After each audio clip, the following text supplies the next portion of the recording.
นยังคลอปีบ้างตั้งปีกายังในเขมรแต่เป็นนิยมทอมล้างก็มันធ្វើរឿងใบឆ្វេងปีกไม่เอาเมียลอยใจส่งใบลอยទៅទិញបាយ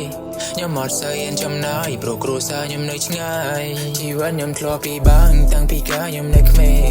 តែពេលនេះខ្ញុំធំឡើងក៏មិនធ្វើរឿងបែកឆ្វេងពីក្មេងឲ្យមានលុយចាយส่งใบលុយទៅទិញបាយខ្ញុំអត់សូវហ៊ានចំណាយព្រោះគ្រួសារខ្ញុំនៅឆ្ងាយខ្ញុំចាំបានថាថ្ងៃមួយខ្ញុំមកមានលុយនៅខ្លួនក្រឡេកមើលទៅអ្នកភូមិគេកំពុងតែជួបជុំខ្ញុំមកអង្គុយឡើងទុនខ្លួនចាំគេដល់ម៉ោង12លុះដល់ថ្ងៃជប់ផឹកស៊ីខ្ញុំដល់ពេលចេញរកស៊ីពេលខ្លះខ្ញុំក្រៀងខ្លាំងពេកដោយសារអត់មានន័យស៊ី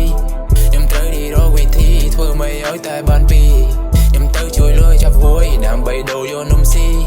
កាលនោះខ្ញុំត្រឹមជាក្មេងតែចង់ខ្លាចជាមនុស្សធំពេលដែលខ្ញុំជួបទុកធំក៏មិនរត់ទៅពួនជុំសង្ឃឹមថាពេលធំឡើងខ្ញុំនឹងលែងលាដៃសុំតែនេះគ្រាន់តែជាគំនិតជីវិតពិតមិនដូចការគិតរបួសខ្លាចខ្ញុំជាអ្នកដេនេះគ្រាន់តែគឺជាសំណេរខ្ញុំសរសេរ